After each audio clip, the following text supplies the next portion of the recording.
dibayar loh ya. Jangan kita kabur begitu aja, walaupun kita punya kesempatan buat kabur, walaupun kita punya kesempatan buat nggak bayar, buat menghilang, jangan. Karena apa? Hidup kita bukan cuma di dunia ini, hidup kita tuh sampai. Bismillahirrahmanirrahim. Alhamdulillahirabbil alamin. Allahumma sholli ala sayyidina Muhammad wa ala ali sayyidina Muhammad. Assalamualaikum warahmatullahi wabarakatuh.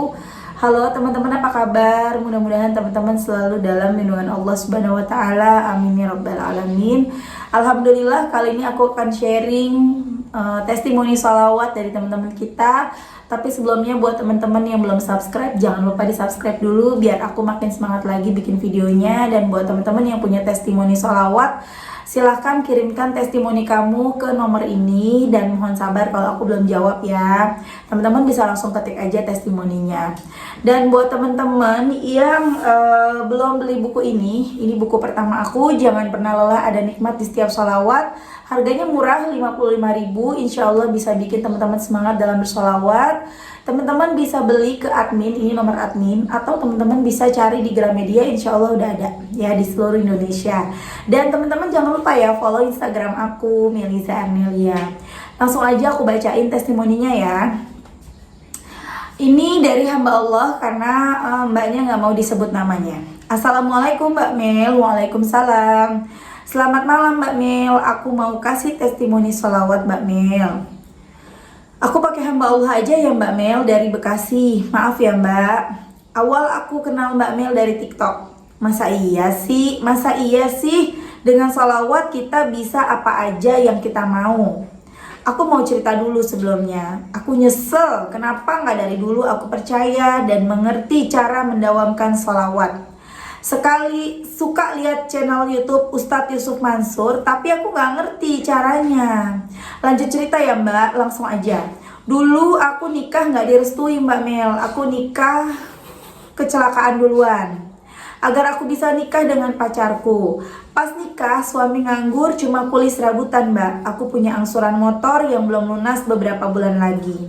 Dan cara aku nutup angsuran, aku minjemlah uang dengan orang, akhirnya lunas. Anak sering sakit-sakitan, setelah motor lunas aku gadai BPKB tanpa sepengetahuan orang tuaku. Dapat pinjaman 8 juta. Niatnya buat modal usaha, ternyata duitnya dipinjam 5 juta sama saudara suamiku. Janji secepatnya dibayar, ternyata janjinya meleset. Aku mulai bingung cari uang kemana buat angsuran, sedangkan motor aku udah telat 3 bulan. Aku menggadaikan BPKB pakai data iparku. Survei di rumah iparku juga karena aku masih ikut di rumah orang tua, dan orang tua yang perempuan itu matir mungkin mama mertua kali ya. Leasing pun terus mendatangi rumah kakak iparku. Leasing terus mendatangi rumah kakak iparku. Aku panik, kebetulan motor dipakai bapakku. Nah pas di jalan bapakku panik, ada orang yang mengikuti dia dan berhentiin mau ngambil motornya. Aku Mbak Mel merasa bersalah banget. Nah setelah kejadian itu orang tua saudara pada membenciku sampai matir. Aku lupa nanya, ini matir tuh apa ya, mama mertua atau mama tiri? Cuek ke anakku. Aku bingung Mbak Mel mau kemana, dan disitulah ternyata Allah punya rencana lain, cara dia mengangkat derajatku. Suamiku diterima di salah satu PT di Cibitung. Mbak Mel, aku jarang sholat, kayaknya sholat tuh kalau ada maunya aja. Pengen istiqomah lanjut keajaiban sholawat ya Mbak Mel. Cerita itunya kita tutup dulu, panjang Mbak Mel ceritanya. Jadi mungkin aku ini dulu ya, aku potong sedikit ya. Maksudnya aku jelasin, mbaknya dapat ujian bertubi-tubi, yaitu motor mau ditarik sama leasing gitu ya, sampai bapaknya lagi bawa motornya, kasihan banget dikejar-kejar sama leasing gitu. Kemudian setelah ujian itu Allah memberikan kabar gembira, yaitu suaminya Mbak hamba Allah ini diterima di PT, di salah satu PT di Cibitung. Masya Allah ya teman-teman. Jadi setelah mendapatkan ujian, mbaknya mendapatkan kabar gembira dari Allah, dapat hadiah dari Allah. Lanjut, awal aku sholawat di tahun 2021 kalau nggak salah, bulan September. Sebelumnya aku suka sholawat ya Habibi. Emang ujian kita sholawat, kalau kok hutangku malah tambah banyak sih. Aku down lagi, terus lihat Mbak Mel lagi di YouTube. Oh kayak gitu toh. Aku coba 100 sholawat Jibril, udah terbiasa 1000. Hati terasa tenang dulu. Hati terasa tenang dulu. Ya ampun Mbak Mel, aku pusing sampai gajian suami habis buat bayar hutang. Itu pun belum terbayar. Jadi Mbak Mel, aku punya hutang tanpa sepengetahuan suami, aku pinjem ke rentenir, hutangku kurang lebih 7 juta. Suamiku pinjol, aku juga nggak tahu. Sekarang suamiku mau menghindar dari pinjol Mbak Mel. Aku harus gimana ya? Udah aku bilangin bayar dengan cara cicil, tapi dia kayak udah jenuh tiap bulan bayar pinjol. Terus aku takut didatengin ke rumah Mbak Mel. Gimana ya Mbak Mel? Pengen gitu ada keajaiban. Dulu nih ATM suamiku keblok, terus mau ganti mesinnya pakai otomatis, banyak yang gagal. Masya Allah Mbak, baru suamiku aja yang bisa. Alhamdulillah berkah salawat, aku mulai sholat sunnah, baca Quran, wirid, hati tenang walau nggak punya duit, hutang menggunung. Alhamdulillah banget Mbak. Terus Mbak, aku kan ngewarungnya, biasanya aku ngewarung nggak 1 bulan warungku habis belanjanya. Nanti kalau gajian baru penuh. Tapi Masya Allah sekarang warungku bisa belanja walau sedikit-sedikit. Dan saya juga ada kerjaan sampingan, bantuin bibiku di toko. Siang buka warung, malam bantu jaga. Kadang Mbak, aku nggak punya uang sama sekali ada aja yang bagi makanan uang. Dan Masya Allah lagi Mbak, suami aku dulu emosional banget sama siapa aja. Alhamdulillah dia lebih sayang sama aku. Kalem, maaf Mbak, kebanyakan ya doaku di tahun ini bisa lunas hutang, punya rumah, mobil, amin amin ya robbal alamin, amin. Masya Allah ya teman-teman, itu tadi testimoni dari Mbak hamba Allah di Bekasi. Jadi Mbak hamba Allah ini tadi udah aku jelasin ya, Allah kasih ujian dulu, kemudian Allah angkat derajatnya, suaminya keterima di sebuah PT. Nah tadi ada sedikit curhatnya gimana tentang hutang suaminya pinjol. Bayar dong, hutang tuh harus dibayar loh ya, jangan kita kabur begitu aja. Walaupun kita punya kesempatan buat kabur, walaupun kita punya kesempatan buat nggak bayar, buat menghilang, jangan. Karena apa? Hidup kita bukan cuma di dunia ini, hidup kita tuh sampai ke sana nanti, di akhirat nanti. Dan ketika kita punya hutang ya teman-teman ya, itu pasti akan dipertanggungjawabkan di sana. Jangan sampai kita menyesal ketika kita sudah di sana. Kalau di sini hitung-hitungannya, balasannya nggak berat. Kalau di sana berat banget, berkali-kali lipat. Jadi buat teman-teman siapapun yang pada punya utang, mau itu utang ke orang atau utangnya ke pinjol atau kemanapun, bayar. Minta bantuan Allah, ya Allah bantu hamba untuk bisa membayar. Kalaupun itu membuat suaminya hamba Allah menjadi jenuh atau segala macam, ya itu resiko, jalani. Insya Allah nanti sama Allah dibantu kok. Ya, Allah aja mau loh kasih kerjaan. Maaf, seperti tadi yang Mbak hamba Allah bilang menikahnya karena kecelakaan gitu ya. Allah baik banget. Mbak dan suami sudah melakukan kesalahan, sudah melakukan dosa besar, tapi Allah masih sayang sama kalian. Biar bagaimanapun orang tua akhirnya merestui, orang tua akhirnya menerima. Walaupun ada rasa kesal sama anaknya, tapi masih mau menerima.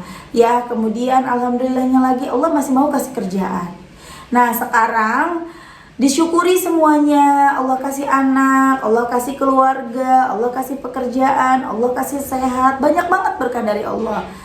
Bayar hutangnya, cicil, minta bantuan Allah. Alhamdulillah lagi ya teman-teman. Tadi Mbak Allah bilang warungnya rame. Alhamdulillah warungnya penuh, nggak mesti nunggu akhir bulan tapi sudah penuh warungnya. Kemudian suaminya yang tadinya emosional jadi nggak emosional lagi, jadi kalem. Benar banget. Jadi dengan kita bersolawat, tanpa kita berdoa, tanpa kita minta sama Allah, ya Allah hamba pengen ini, hamba pengen itu, kita belum ngomong nih, Allah kasih. Kenapa Allah bisa ngasih? Iya, karena dengan kita bersolawat, janjinya Allah, 1 sholawat yang kita baca, Allah hapus 10 dosa kita. Semakin kita banyak baca sholawat, dosa-dosa kita terhapus teman-teman. Kalau kita bisa baca 1000 sholawat, artinya 10.000 dosa kita dihapus sama Allah. Kalau kita bisa baca 10.000 sholawat setiap hari atau 5.000 sholawat setiap hari, 50.000 dosa kita terhapus. Semakin banyak dosa-dosa kita yang dihapus, maka doa-doa kita semakin cepat terkabul.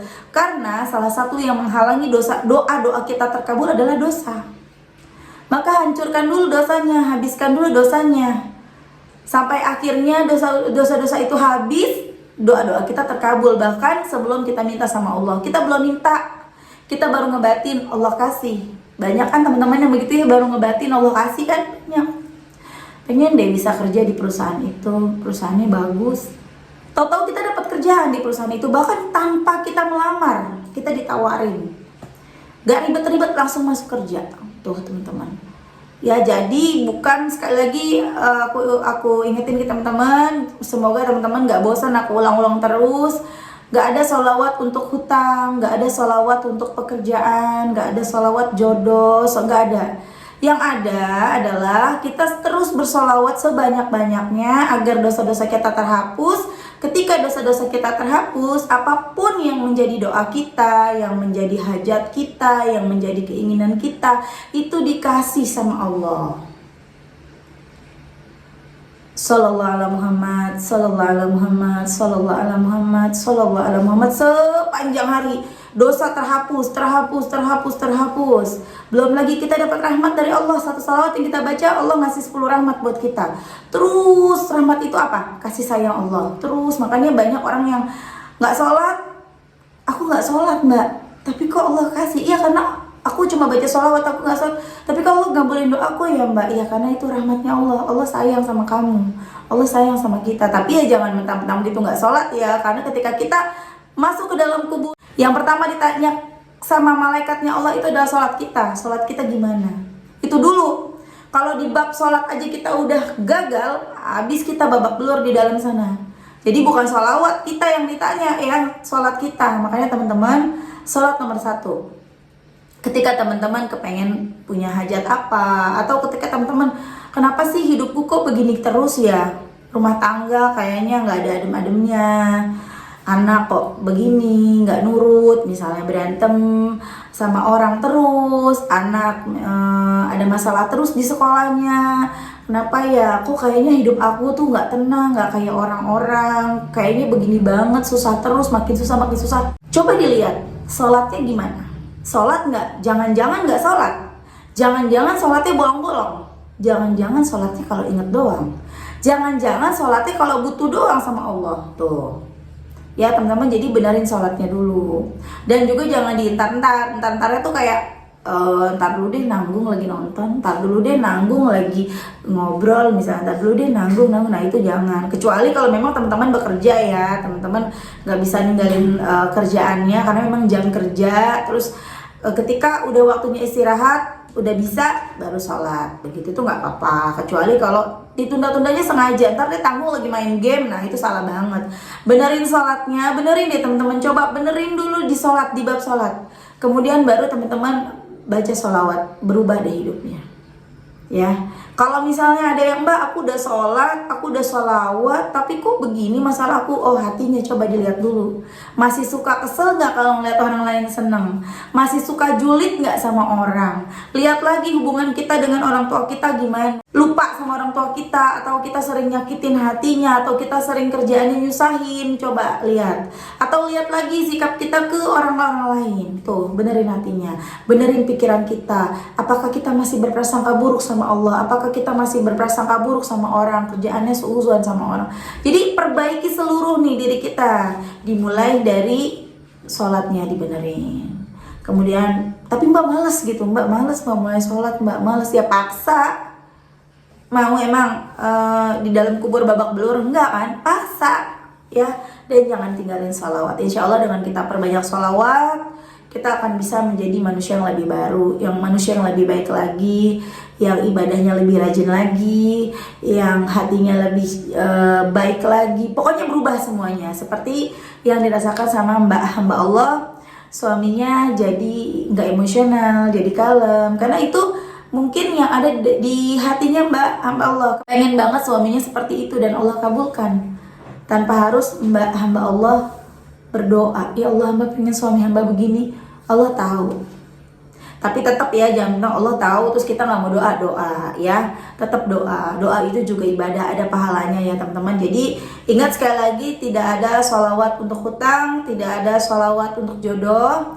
Yang ada sholawat apapun, baca sebanyak-banyaknya sehingga dosa-dosa kita terhapus. Ketika dosa-dosa kita terhapus, doa apapun yang menjadi doa kita dikabulkan sama Allah. Jadi fokusnya ke ampunan Allah. Kalau mau cepat dikabulkan doanya, kejar ampunannya Allah.